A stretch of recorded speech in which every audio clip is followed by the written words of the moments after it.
Hi, everyone. Welcome back to another episode of the Chats with Chels podcast. I'm your host, Chelsea Miller, and it's been a while. It's been 4 weeks. I just published my last episode of my conversation with Sean Portwood. He is a fellow PhD student, and it was an awesome conversation. So awesome that I had to split it up into several sections. And we left off most recently with a bodybuilding Q&A, which was kind of fun because I'm working on integrating more life stuff into my Chats with Chels podcast. That way, for those of you who are not in a PhD program, can get to know a little bit more about me and what I do outside of academia and just random things that I come across in my daily life that may not fit into the realm of PhD. I actually had to make a list for today's podcast because I feel a little rusty. I haven't been talking to you guys by myself in a few weeks, so I guess quick plug, if you haven't watched the previous episodes with Sean and you would like to, they are in my podcast playlist. I'll have that linked in the description box here on YouTube. And I'm still working on finding a platform to put this podcast on that broadens my listeners' ability. I was reminded that YouTube, if you don't have premium, it gives you commercials, and nobody wants to listen to commercials when you're listening to a podcast. So if any of you know of a platform that I could put my podcast on that isn't gonna be super expensive, that would be amazing. And I think that's all of the housekeeping things I have. So I guess we'll dive right back in with, I guess I'll start with my PhD stuff since that was the purpose of this podcast initially. Oh, school has been stressful, to say the least. I think last time I talked here by myself, I was just finishing my first round of midterms. And since then, I have had a second round of midterms in my stats and my nutrition classes. In nutrition, I was doing lipids, and in stats, I can't even tell you what my midterm was about. This class has been a progression of more complicated formulas, and we're coding in R, and you can tell this program to perform certain tests without knowing the formulas, but my professor is super adamant about going through each of the formulas, but that's where the depth ends because I don't know what all of the variables in these formulas mean. And it's kind of taken out of context on where they're coming from sometimes because each variable represents a different sample or population or sample population. And I'm having a lot of trouble keeping track. So I'm taking that class one day at a time. And whenever the homework questions come along, I work with one of my friends and we are somehow getting through it. But that midterm was really challenging. It took me 12 hours to finish, and I just couldn't imagine having that to do in a 2-hour time block, like in a classroom, because I honestly don't think I would finish. So stats has been a struggle still, and I complain about it a lot, but it's just a terrible class, in my opinion. Nutrition, on the other hand, it's making more sense. I think now that I'm getting used to the way that my professor explains things, it's a little less irritating, for lack of a better term, because I have found myself getting a little bit frustrated in that class when I'm not understanding things that are not necessarily obvious, but things that I should already know. And I'll get on that topic of things I should know a little bit later, because that has been a point of challenge for me and something that I'm very aware of, and I'd like to reframe my mindset around because it's really hard to show up to class with curiosity and not feel intimidated by the fear behind that. So we'll talk about that a little bit later. In terms of how I'm feeling currently, well, I'm done with my midterms and they've been graded. So I'm pretty shocked at how well I'm doing in my classes.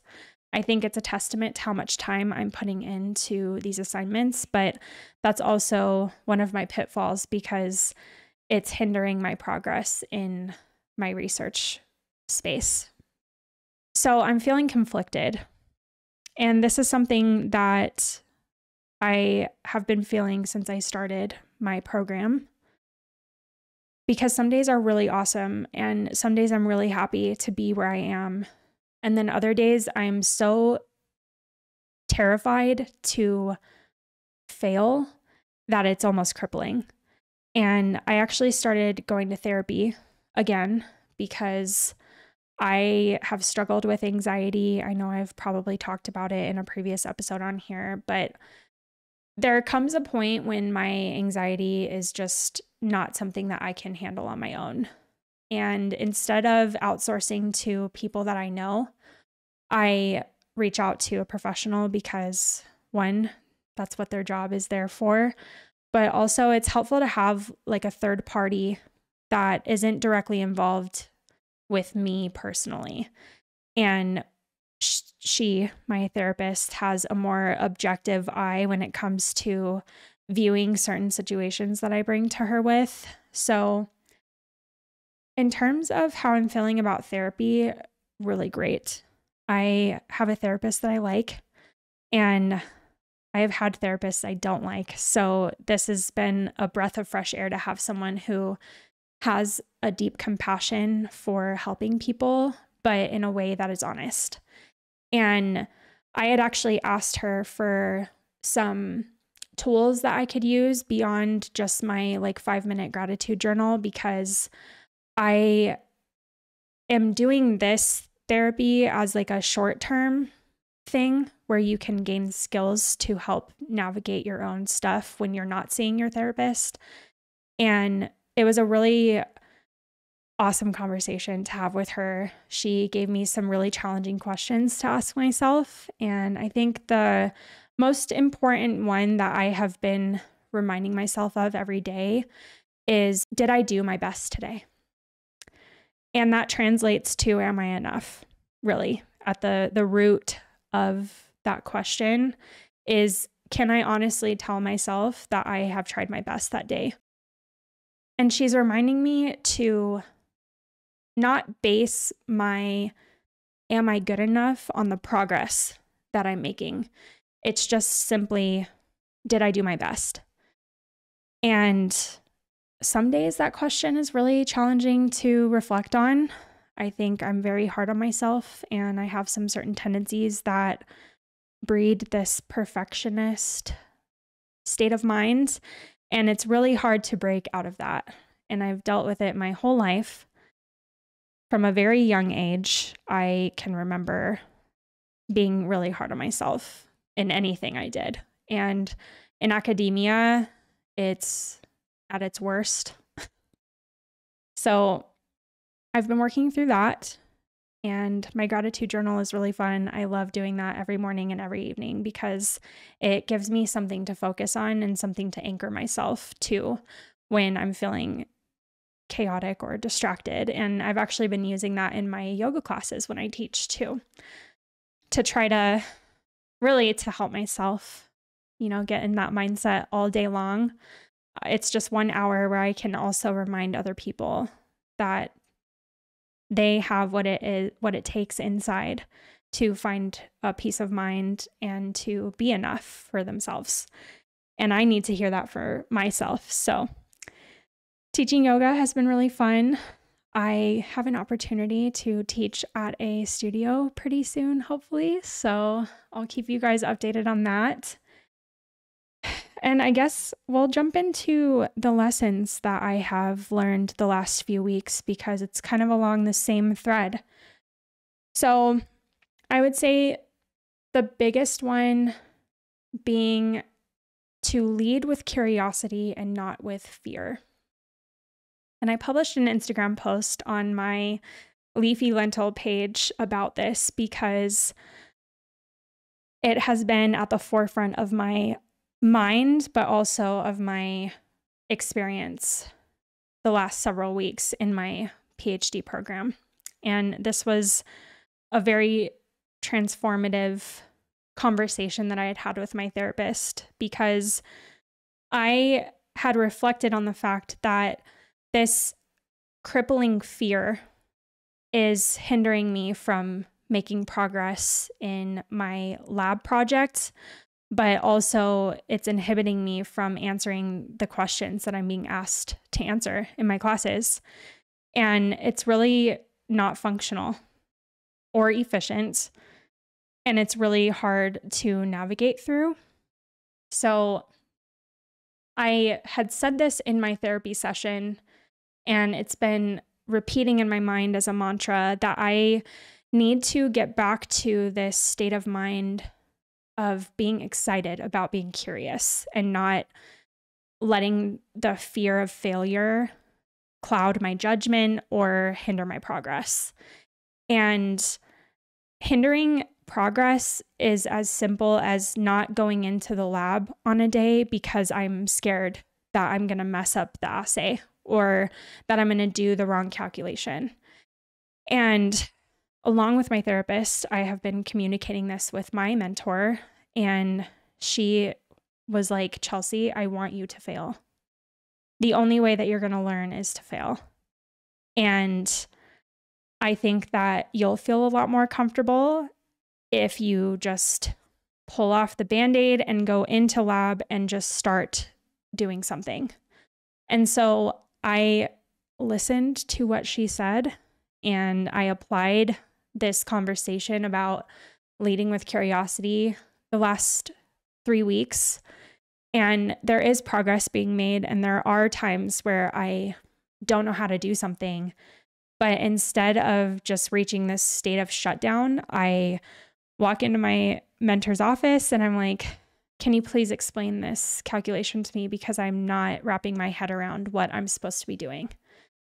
And it's opened up really fluent dialogue with myself, but also with those around me. And it's feeling a little less scary. So lead with curiosity instead of fear. That was lesson number 1 from the last several weeks. And number 2 is getting comfortable with being uncomfortable. I still don't know how to do this, but it's something that I would like to achieve, because I think that the better able I am to handle situations where I am in a mentorship role and I don't know what I'm doing, instead of feeling bad about it, I can embrace it and, again, lead with that curiosity and figure out an answer, or at least use my critical thinking skills that I have been accumulating over the last several years of the academic life that I've had, and allow that to guide me through the unknown without judgment.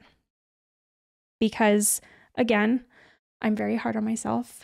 And I think that this idea of being comfortable with not knowing things is where I'll begin to start hitting my stride again. I'm in a new space. This program is new, and the people around me are very different than the people who I was surrounded by in my undergrad. And that has been probably the hardest thing to adjust to, is the change of scenery and the change of dynamic within my lab. And I love it. I love the dynamic that is being built in the lab that I'm in here in Colorado, because it is very small, but there's a lot to learn. And I can feel myself getting more excited about it. I am definitely feeling less intimidated the last 2 weeks with my project, even because myself and one of the undergrads in my lab that's helping me, we actually were able to make it through an entire digestion protocol. Mind you, we didn't use enzymes because we still have to test the activity of those, which I can talk about later. But we were able to make it through the entire protocol And we figured out things that we didn't know. And we wrote things down that we still didn't have answers to. And that actually led to more open dialogue between both of us and our mentor. And I'm feeling a lot more comfortable with the process in general. So right now in lab, I am working on the enzyme activity assays. And what that means for me now is to get an experimental design and stepwise protocol set in place, because these references that we're using that have steps for these assays, it's not as comprehensive as I thought it was going to be. And the steps themselves, the way that they're written, are not as straightforward as I thought they were going to be. So I walked into my mentor's office with what I thought was a pretty comprehensive experimental design, but the pieces that I was missing were each step in my own words, and, any nuances that we would pick up by reading the initial protocol that aren't necessarily obvious. Those are things that I was missing that I would have found if the undergrad and I walked into the lab and started prepping this stuff. We would have found those holes, but it would have taken a lot more time for us to finish that assay in particular. So we have to do 3 activity assays on 3 different enzymes. We have to do an alpha amylase activity using soluble potato starch and a maltose standard. And for those of you who don't know, maltose is a sugar, and it is broken down by alpha amylase. So we can use that to test how well this enzyme is working, because it's designed to break it down. And then we have a gastric enzyme called pepsin, and we're still figuring out the stepwise protocol for that one. And we are using pancreatin for the intestinal phase, and that is a combination of trypsin and chymotrypsin, which are also enzymes in the intestines of our body. So last week when I met with my mentor, she had, showed me where the holes were in my experimental design and was a little bit more clear on what the expectation was and why she thinks it would help me. And so instead of doing bench work on Friday like I had planned, I sat down with the undergrad who's helping me and a second undergrad who's a little bit newer, and we were going through the alpha amylase activity assay and writing down our own steps and breaking down the tables that were in the original protocol. And so we were able to flesh out that entire stepwise protocol. And we started on the pepsin one, but we kind of hit a brain block after doing it for 4 hours. So we got through part of the pepsin activity assay. I'm finishing that up over this Thanksgiving break. And hopefully I'll also finish the pancreatin one too, and then get in the lab and start testing these enzymes so we can use them. And the next step is to actually do the first, tube digestion from start to finish with enzymes on our test sourdough. And then we can start processing our samples, which is really, really exciting. And I guess for those of you who haven't listened to an earlier episode of my podcast, the first step of this project that I'm working on with sourdough and its effects on proteins in gluten are to break down each of the samples in an in vitro digestion using this protocol called InfoGest. And it's a way for us to mimic what's happening inside of your body just in a tube. And so that's where those enzymes come from. And there's a bunch of salt solutions that we have to add at periodic steps throughout the way. And we have to use a test sourdough first because we don't want to use up a lot of our sample trying to test this and get all the kinks out. So I think what I'm going to do for my project is set aside a separate podcast episode that kind of outlines what I'm doing and why I'm doing it, because I am not fully confident that I know exactly what that is right now. I have read through my grants and I have a pretty good general understanding, but this will be good practice for me to sort of get the words out in a way that is logical and accurate. So I have a writing assignment coming up in my lab where my mentor wants me to write a couple of pages about what my project is. And so I think once I write that document, that's when I'll publish an episode on the sourdough project that I'm working on. That way I can get practice talking about it and I will actually know what I'm talking about. So lab stuff has been good. The lessons that I'm learning are really challenging to do in application, but I think they're very valuable. And I think that brings me to the last, I'm going to quote this lesson, is just how much support I have around me. That's really hit home for me the last 2 weeks. I have been doing my gratitude journal, like I mentioned, and within that, there's a prompt that asks you to recount all of the things that you're grateful for every day. And every single day, I write on there that I'm grateful for my husband, I'm grateful for my friends, and my mentor, and my bodybuilding coach, and my animals, because that is the root of my support and why I continue to do what I'm doing and how I'm able to continue doing what I'm doing, because I have so many people in my corner reminding me that I'm capable. And I didn't think I was going to cry. I'm going to try not to cry. But I couldn't do it without them. And I think I'm getting kind of teary-eyed and upset about it because it's just so helpful to have them in my corner. They pull me out of my darkness when I'm feeling it, and I just can't express my gratitude enough.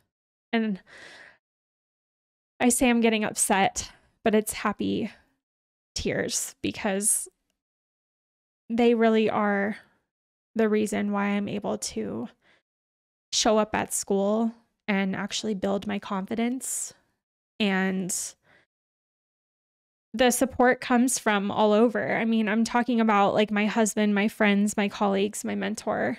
It's every person that I contact pretty regularly. They all have a hand in my ability to show up, not only for myself, but for the people who are counting on me to do what I need to do to progress this project, to succeed in my classes, to learn as much as I can. And I'm just really grateful to have them all in my corner every day. And they've done a really great job of reminding me that they are there. Even the people who are not physically in Colorado with me, especially them. I actually have pretty regular video chats with a lot of my friends from my experience at San Diego State, and those are keeping me happy as a person, as a friend. And some of my most honest conversations come from my video chats with friends who have known me for a while. And, you know, my husband too. So anyway, if any of you guys are listening to this, thank you so much. I think that this shows how much it means to me, but I want to voice it to each of you. because I mean it with my whole heart. So I'm going to stop crying now. And with that, I'm going to stop talking about this because I'm probably going to cry again. And I guess we'll move on to some life stuff beyond my PhD. And we'll start with bodybuilding prep. If you listen to my last episode, episode number 10, you will have seen a bodybuilding Q&A with Sean.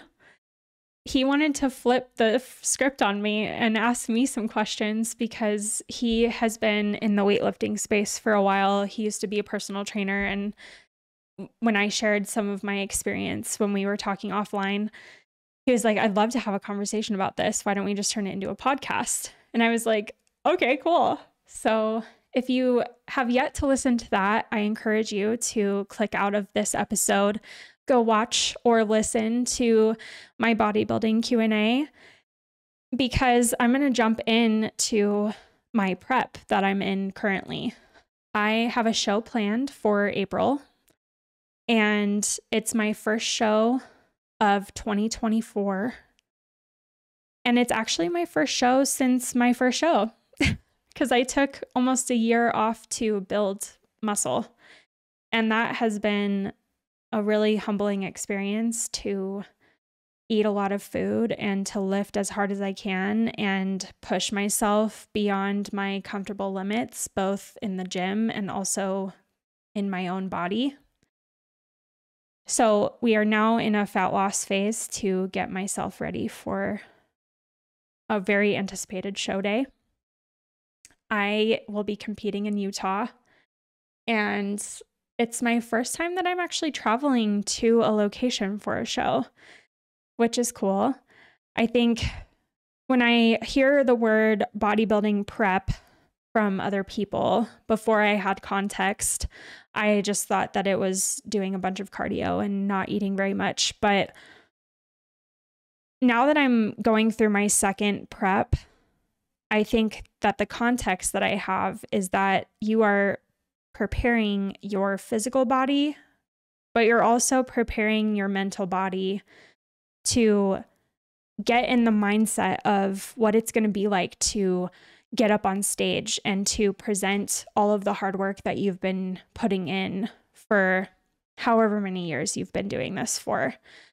And that continues to inspire me every single day that I practice posing, every time I go to the gym to lift, and even on my rest days. I find myself visualizing myself on stage and all the feelings that come with it, but also the confidence that I will carry with my, demeanor when I'm up there, not just in the poses, but in my attitude when I walk on stage, because I have a very bouncy personality, I would say.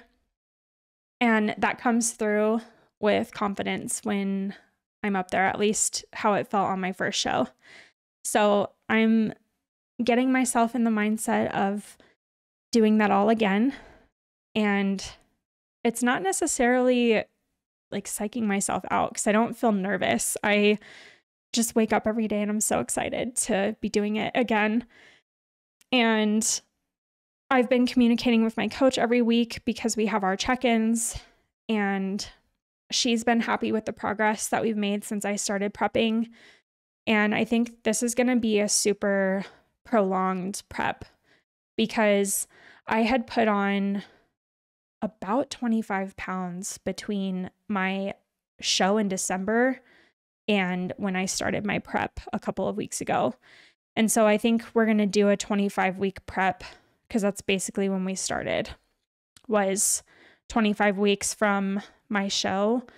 And we've been dropping steadily every week, so that's been reassuring. And I've been making sure to go to bed a little bit earlier. That's been a goal of mine, because Netflix has taken over everything. And whenever I'm at home, I would rather watch Netflix than do literally anything else. So I've been prioritizing my rest and taking days off from the gym when I need to. And that's been really helpful.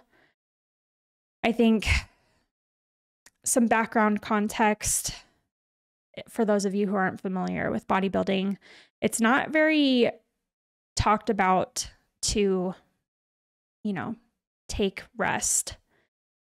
I think people get into this mindset of, oh, you're in a prep, you have to go, you have to hit it hard all day, every day.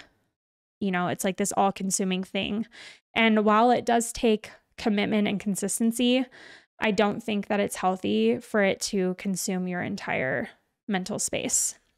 So I think that I'm doing well with finding balance, and I am hoping to translate that balance to my school stuff too, because I was talking to a friend on the phone the other day about this. It's so weird. I don't have any doubts when it comes to bodybuilding. I do the program that my coach has given me. I eat the macros that my coach has given me, and I know that I am doing everything that I can to be my best next time I get up on stage. And I know what to do to prepare for that now because I've done it before. But that confidence does not translate to mental and academic spaces within me. And it's kind of frustrating because I would imagine that this confidence that I carry with my physical body would translate better to my mental space. But there's a lot more to unpack when it comes to learning a new thing to understand and learning a new thing to perform or to do. So I've just always felt more confident in doing physically demanding things than I have doing mentally demanding things. And it wasn't until I came back to college after I separated from the military where I actually wanted to pursue a degree in something very science-based and not, philosophical. So I am deep in the pit of my own insecurity when it comes to learning and being in a place where I am expected to learn at a higher level. But it's all a work in progress. I think to touch back on the reflection questions that my therapist has given me, today I have done my best.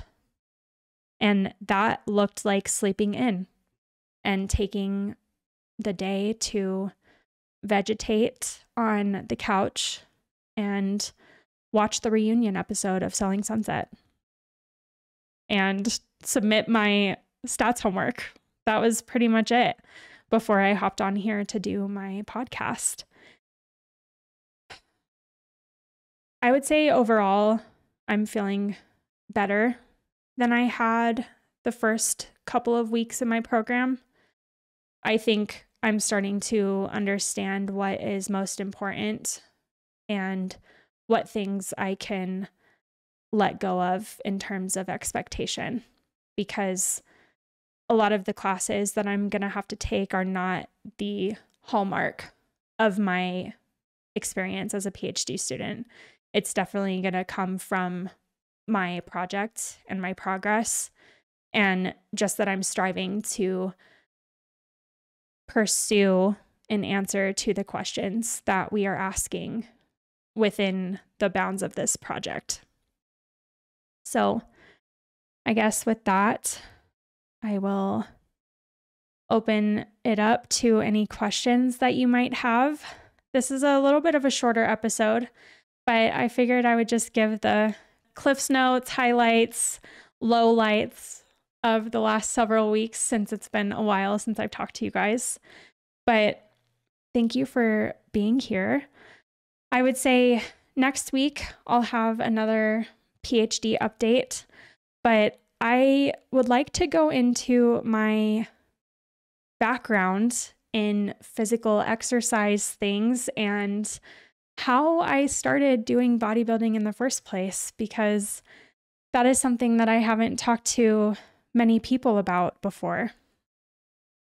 And like I had mentioned in a previous episode, I know that I talked about this with Sean, but I want Chats with Chels to be a space where we can have a conversation.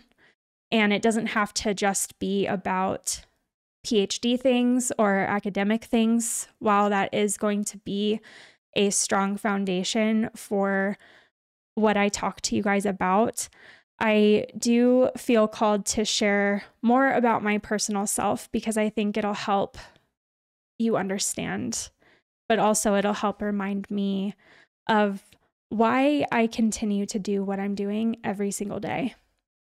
Because at the root of this podcast, that is what I want to accomplish for myself. And I love that I get to take you along with me. So if you made it to this point in the episode, thank you for being here. And leave a comment below if you have any questions. I have been putting question boxes on my Instagram at theleafylentil.